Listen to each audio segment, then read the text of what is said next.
Alright, hello everyone, it's silverkyle, and today we are going to be taking a look at my entire Wii U collection. As one of my subscribers ended up asking me if I could do a collection video, and I like doing requests. That's super fun to me. And I also wanted to do this because I want to do a few videos regarding the Wii U in the next few weeks, so this is perfect. So we're going to take a look at this. The Wii U, just going to briefly go over it, and then we'll look at the actual collection here. I have a few collectors or limited editions on this system.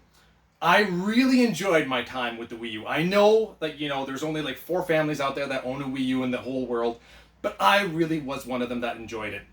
There was a lot of exclusives at the time. Obviously, almost everything now has been ported over to the Switch, but at the time, there was a lot of good games here that I really enjoyed.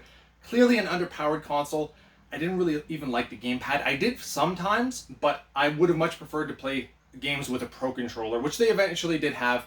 And I did enjoy that a lot more. If the option was there, I would usually use that. And the Wii U gamepad was a cool idea, but the Switch did it way better. So now let's dive into this, and I'll kind of go over a little bit more about the Wii U as we go along. But starting off with the Xenoblade Chronicles X Collector's Edition, I guess. This is one of the few ones that they actually had for the system, in North America anyway. In Europe and everywhere else, they seem to get a lot more. And I'm quite jealous of that. But this is a little bit too big. We're just going to put that over to the side. We'll kind of do that with all the collector's editions. I also have, let's just go over those now, the Amiibo Festival collection, which is like a party game. I have not tried this. I have no idea how. I think I got this for like $10, brand new, and that's pretty much it. It's still sealed. Yeah, I have not looked into this at all. It's just, it's there. I guess we could, no, I'm going to need some space. Then we have the Zelda Collector's Edition. So we have the Wind Waker. I think these were limited editions. And the Twilight Princess. I really like the Wind Waker one with Ganondorf there. That is freaking awesome.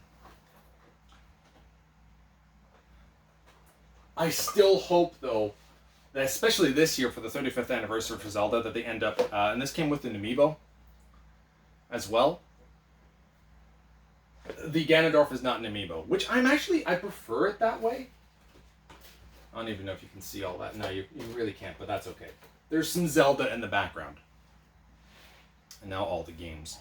So, I'm really hoping that we get the Twilight Princess and Wind Waker HD ports for the Switch, because it would be so easy for Nintendo, and I will do a video very soon. That's one of the videos I'd like to do, is the few games that are remaining on the Wii U that are still exclusive that I would like to see them ported over to the Switch. I'm hoping that we'll get a few of them. So, let's start this off with my only Steelbook, and I do have the game in here, but I don't know where it is specifically. Nothing is in order here. But I do have one Steelbook that came from, I think it was either Best Buy or Future Shop at the time here in Canada. And this is a New Super Mario Bros. U. It's beautiful. I love this. Like, look at the back even. I don't know if there's any inside art. Yes, there is. Yeah, I remember this. Really, really nice stuff. All right, starting it off with Super Smash Bros. For Wii U. They ended up doing this for the 3DS as well at the time, and the 3DS version came out first, a month earlier. I think that was a great idea to put the portable version first, the first ever portable Super Smash Bros. Out first, to get more people excited for it, and then everybody else would get it for the Wii U.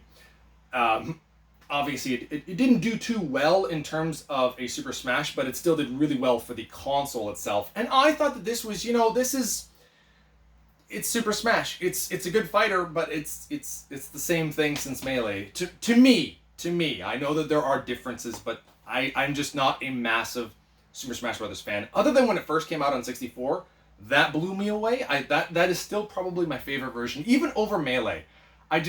There's nostalgia attached to it. It's on the 64. I like the blocky characters. I'm really weird in that sense, but that's just me. Then we have some of the collector's editions that I just showed. So we have The Legend of Zelda Twilight Princess HD. Looks really nice on the Wii U in HD, and that's why I want it on the Switch, because I want to play it hand. I could play it on. It's not the same on the gamepad that they have for Wii U. Xenoblade Chronicles X. One of the few games that I think also that they have remaining that they could potentially port to the Switch. And they've been doing a lot with Xenoblade, so I feel like that's just a matter of time. Donkey Kong Country Returns. has been ported to the Switch. That was a really good game. And I think that the Switch version has an easier version of it, because I think that they put this on 3DS as well. No, that was the Donkey Kong Country Returns, not Tropical Freeze. I can't remember if there's an easier mode with the 3D, not 3DS, the Switch version. And then we have the most beat up copy that I have in my entire collection for all my games, Lego City Undercover. This I feel like it was around the launch that this one came out, and now it's been ported to like every system since then. Have not tried this yet, but I got it for a really low price. That's Pikmin 3 on the Wii U. I got it for $20 and it is still sealed. And now I feel like I just want to pick it up for the Switch instead. Because what I always wanted to do was I played Pikmin 1, but I never beat it because I had only rented it back in the day, or my brother had rented it, and we really liked that game. That was one of the few games, so I never had a GameCube growing up. I pretty much had every other console, but my brother had a GameCube. And one of the few games that I actually played on it was Pikmin. Because he rented it one weekend and it looked really interesting. And I always wanted to go back and play those to then play Pikmin 3. Man, can we have some good news here? Star Fox Zero. I feel like this came in some kind of extra... It came with an extra box of some kind. I have no idea where it is. But yeah, this came and it was Star Fox Guard. Where is that? Ah, there it is. Okay, I do have it. I thought I had grabbed everything. Apparently I had not. So it came in this box, which does come with Star Fox Guard, which is inside here too, which is like this, I think it's like some kind of turn-based game. Not turn-based, but like a tower defense game, I believe. But Star Fox Zero is essentially an HD remake of Star Fox 64. So it's an excellent game, you know, and it looks really nice. It's the best looking Star Fox game that we've had so far.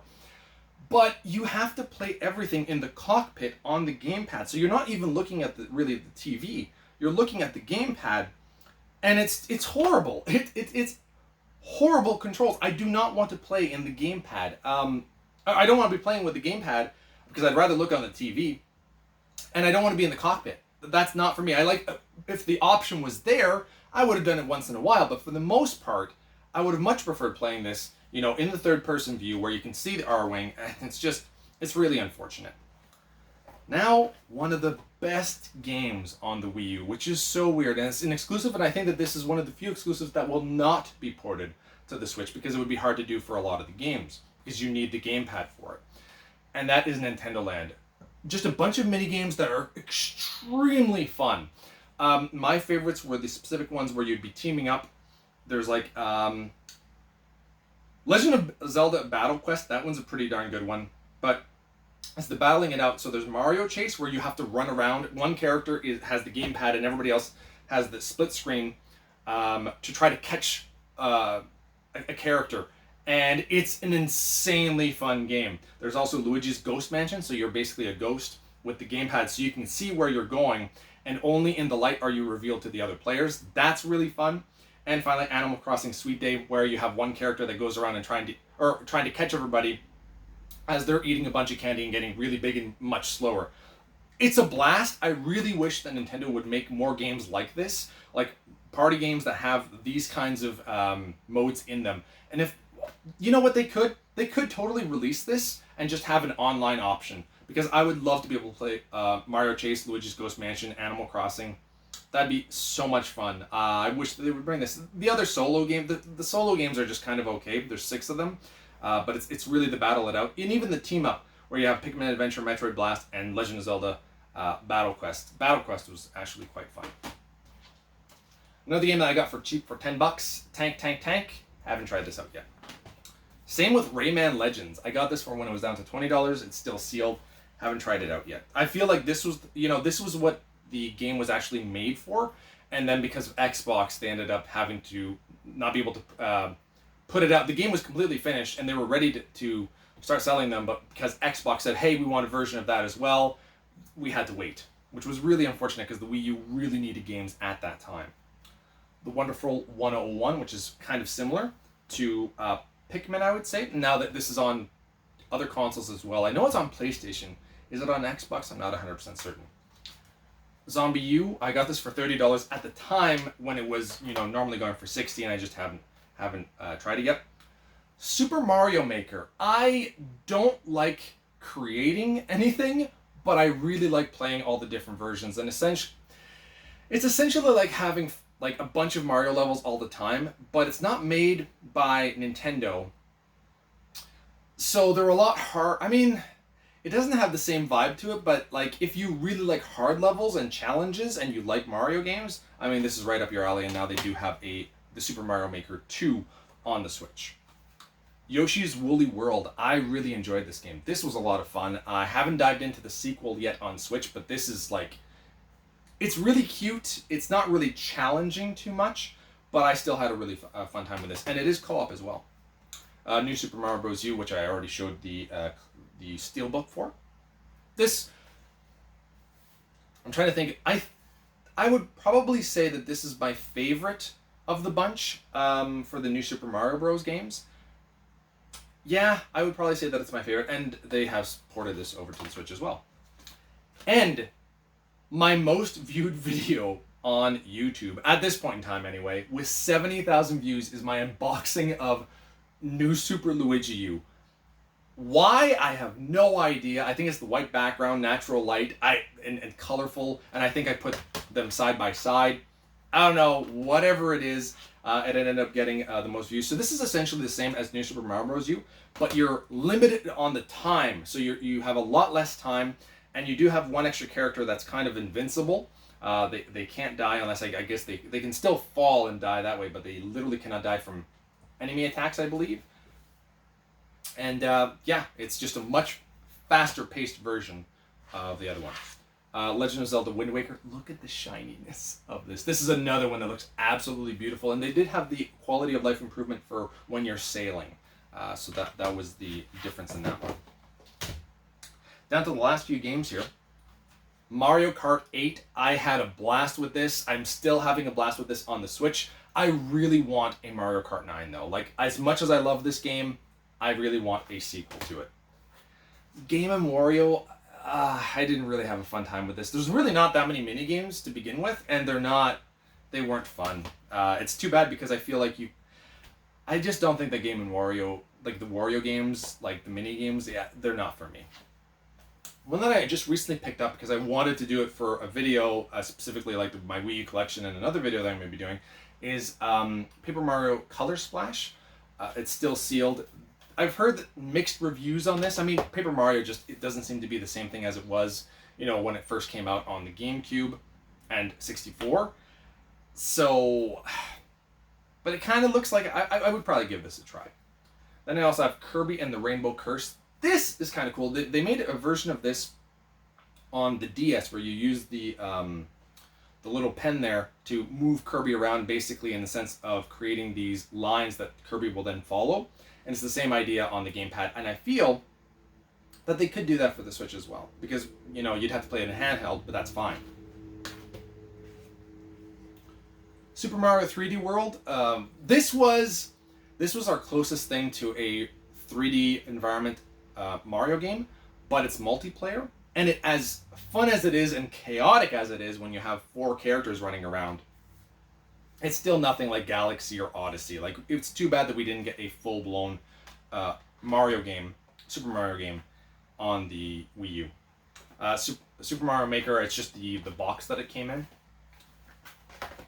And the last game, Hyrule Warriors. I had a crazy amount of fun time with this.